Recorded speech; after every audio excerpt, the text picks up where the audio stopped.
Olá, nós somos o Grupo Híbridos e vamos lhes apresentar a segunda prévia de nosso projeto. A Híbridos consiste em difundir a utilização de veículos comerciais movidos a etanol através de tecnologia híbrida. Nossa estrutura organizacional está subdividida entre as áreas de protótipo e projeto, marketing, desenhos técnicos e custos. Os integrantes são Fernando Michelini, Rafael Rossi, Leonardo Rebaque, Renan Saturnino, Gessé Souza, Matheus Messene, Matheus Cesário e Carolina Reis, sob a liderança de Gustavo Dobrev, orientação do mestre Kleber William Gomes e coordenação do mestre Marco Antônio Barreto. Nessa apresentação, iremos expor esses 18 tópicos conforme nossa agenda. Antes de apresentarmos nosso projeto, iremos fazer uma breve contextualização e explicar um pouco do porquê escolhemos este tema. Hoje, o transporte de carga representa 4,3% do PIB brasileiro e, dentre todos os modais de transporte que temos em prática no país, cerca de 76% da movimentação é feita por rodovias. Isso se deve à grande malha rodoviária que temos em nosso território, cerca de 1.563 km. Essa estrutura gera cerca de 1,7 milhão de empregos em 159 mil empresas atuantes. No último ano, foram vendidos cerca de 101.335 caminhões e hoje temos 2 milhões de veículos comerciais em atividade no país. Dentro desse número, existem várias categorias de caminhões e nós precisávamos fechar nossa frente de estudo em um produto que tivesse um maior impacto. Desse modo, nós olhamos os últimos anos de vendas e enxergamos que a linha de caminhões pesados é a categoria mais vendida no país, sendo essa a escolhida para enquadrarmos nosso projeto. Dentro de uma operação rodoviária de transporte de cargas, hoje nós temos que 38,4% dos gastos são com combustível. Desse valor, cerca de 90% é de diesel. Devido a essa alta utilização, fomos entender como está o mercado do diesel e constatamos a crescente utilização do diesel chegando a cerca de 55 milhões de metros cúbicos no ano de 2018. Esse consumo é basicamente responsável por 86% das emissões de CO2 só no setor comercial. No futuro próximo, entrará em vigor a nova Euro 6 e os veículos que trabalham na Euro 5 deverão ser adaptados para atender esta nova regulamentação. Estima-se um aumento de cerca de 10 a 12% no valor de custo para adaptar um veículo a diesel para a Euro 6. Isso devido ao avanço tecnológico dos motores e componentes. Para a substituição do diesel, propusemos os seguintes combustíveis: etanol, eletricidade, biometano e célula de hidrogênio. Pesquisamos e comparamos suas vantagens e desvantagens para prosseguirmos com o nosso objetivo de forma mais eficiente. O etanol, por exemplo, tem 60% da densidade energética do diesel, ou seja, ele precisaria de uma maior quantidade de combustível no tanque para fazer a mesma autonomia. A bateria, por sua vez, tem uma baixa autonomia devido à sua baixa capacidade de armazenamento de energia por volume. O biometano tem um baixo rendimento e ainda diminui a vida útil do motor substancialmente. E por fim, a célula de hidrogênio demanda resfriamentos negativos muito severos e tanques com pressões elevadas demais. Com o auxílio da ferramenta dos 5 porquês, conseguimos avaliar e chegar à conclusão que o uso de combustíveis alternativos se faz necessário, pois o diesel é a principal fonte energética utilizada e que a grande parte dos esforços em desenvolvimento foram baseados nesse combustível. Isso é consolidado porque com o etanol, assim como outras fontes renováveis, não é possível obter a mesma razão de quilômetros por litro como com o diesel. Isso nos trouxe o problema de nosso projeto. Queremos aumentar a autonomia do caminhão a etanol, que é inferior dos movidos a diesel. E nosso propósito é desenvolver uma solução para melhorar a autonomia dos caminhões movidos a etanol. Isso porque acreditamos que a utilização de combustíveis renováveis é essencial para um futuro sustentável e podemos desenvolver uma tecnologia que proporcione uma autonomia equivalente ou superior ao diesel, produzindo assim caminhões movidos 100% a combustíveis renováveis. Avaliando rapidamente a viabilidade do negócio, entendemos que nosso problema é o déficit de autonomia comparado ao diesel. Tendo como cliente os profissionais autônomos, grandes empresas transportadoras e o governo, estes estarão dispostos a pagar pelo aumento da autonomia em quilômetros por reais. A viabilidade depende de normas, então trouxemos as principais normas que precisamos atender com o nosso projeto. Decreto de lei, a CONTRAN e a BNT, sendo desde padrões de ar até limite de peso e especificações de motor a etanol, bateria e gás. Os requisitos de nosso projeto ficaram determinados da seguinte maneira: motor bicombustível, ciclo Otto. Atender a norma Proconv P8 de emissões de poluentes. Manter nível de potência dos caminhões convencionais a diesel. Atender a norma CONTRAN número 210 de peso e dimensões. E, principalmente, manter ou aumentar a capacidade de quilômetros rodados por percurso disponível, quilômetros por reais. Como nossos stakeholders, nós temos o governo, investidores, transportadoras, caminhoneiros autônomos, OEMs, grandes fabricantes, a FEI e especialistas da área. As propostas de design que elaboramos, procuramos entender como cada potencial alternativo funcionaria no uso singular. Aqui mostramos o circuito de um veículo a etanol, descrevendo alguns componentes principais e entendemos que com esse combustível nos daria uma autonomia de 600 a 700 km. Fazendo essa metodologia para os demais combustíveis, o biometano teria uma autonomia de 500 km. O mesmo para o tetrafuel nos daria 800 km aproximadamente. Vale observar que no sistema tetrafuel a injeção de combustíveis é feita de forma alternada.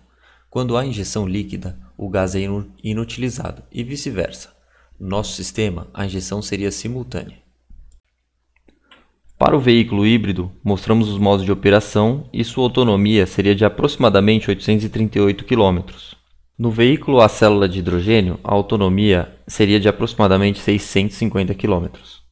Como os veículos a célula de hidrogênio são pouco difundidos, ainda ser uma tecnologia muito cara e instável, preferimos manter nosso estudo voltado para as tecnologias mais desenvolvidas e acessíveis. Colocando toda essa pesquisa numa matriz de decisão, podemos encontrar qual design seria o mais adequado, que obtivesse o melhor resultado frente ao propósito do nosso projeto, e resultou que o etanol, junto com o biometano, junto com o elétrico, seria a melhor opção de design. Com o design escolhido, representamos o funcionamento de cada ciclo no storyboard a seguir. No ciclo a combustão, é solicitada a potência no pedal do acelerador. Essa informação é passada à unidade de controle, que gere o funcionamento dos injetores, permitindo a entrada de combustível à câmara de combustão. Essa potência e torque gerados são transmitidos à transmissão, ao power split, ao cardan e, finalmente, à roda, propelindo o veículo. No ciclo híbrido, numa condição mais severa de solicitação de potência no pedal do acelerador, essa informação é passada à unidade de controle, que gere o funcionamento dos injetores e da máquina elétrica. Em paralelo, o conjunto transmite potência e torque à transmissão, ao power split, ao cardan e finalmente à roda, propelindo o veículo.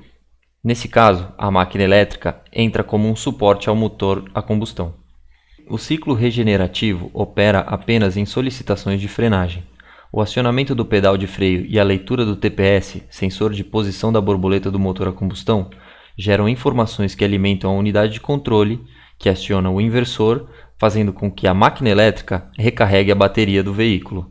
Com nosso diagrama de fronteira, podemos enxergar de um modo primitivo a maneira que nossos componentes estarão distribuídos pelo caminhão de acordo com suas interfaces de contato.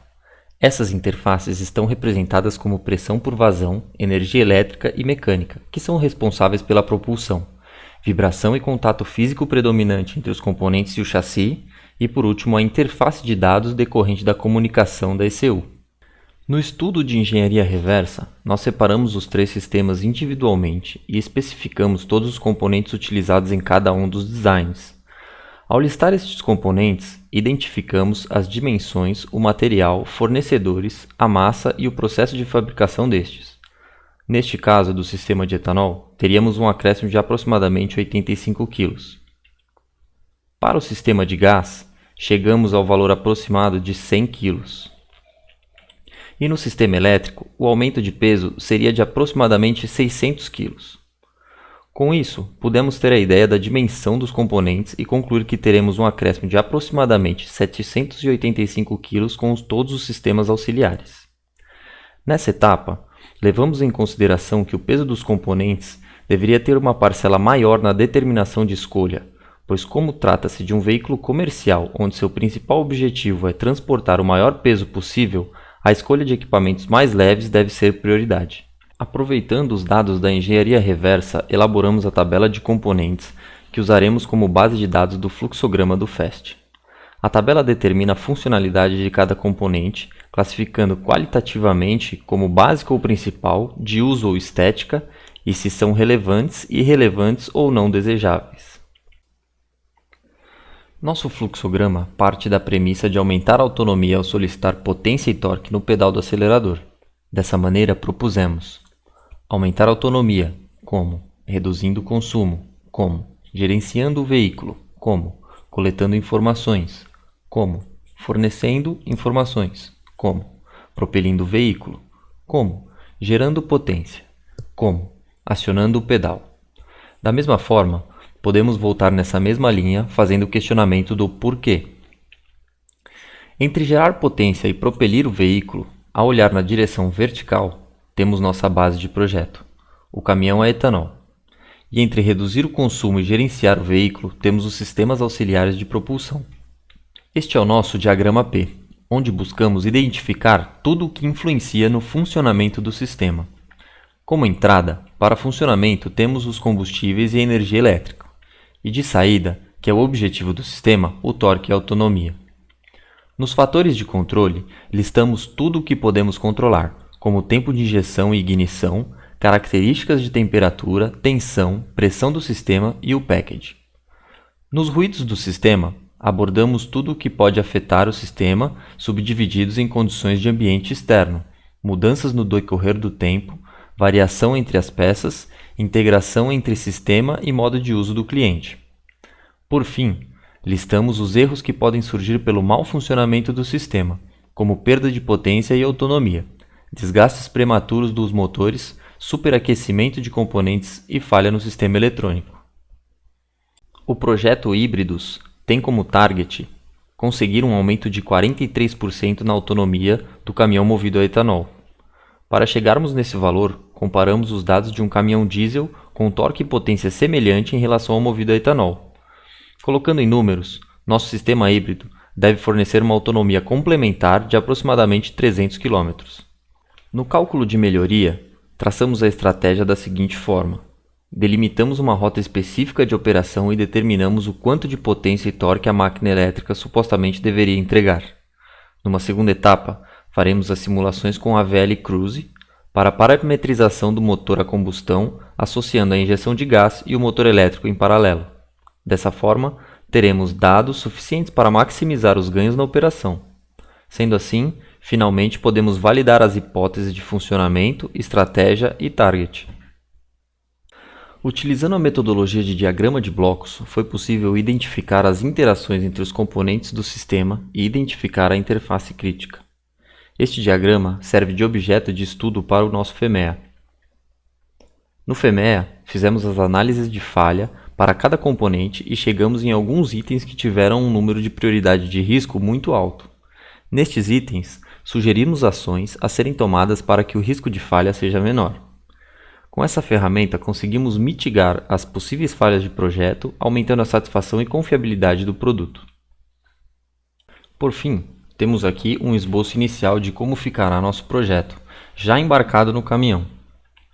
Temos nessa vista os cilindros de gás, os tanques de etanol e a caixa de bateria.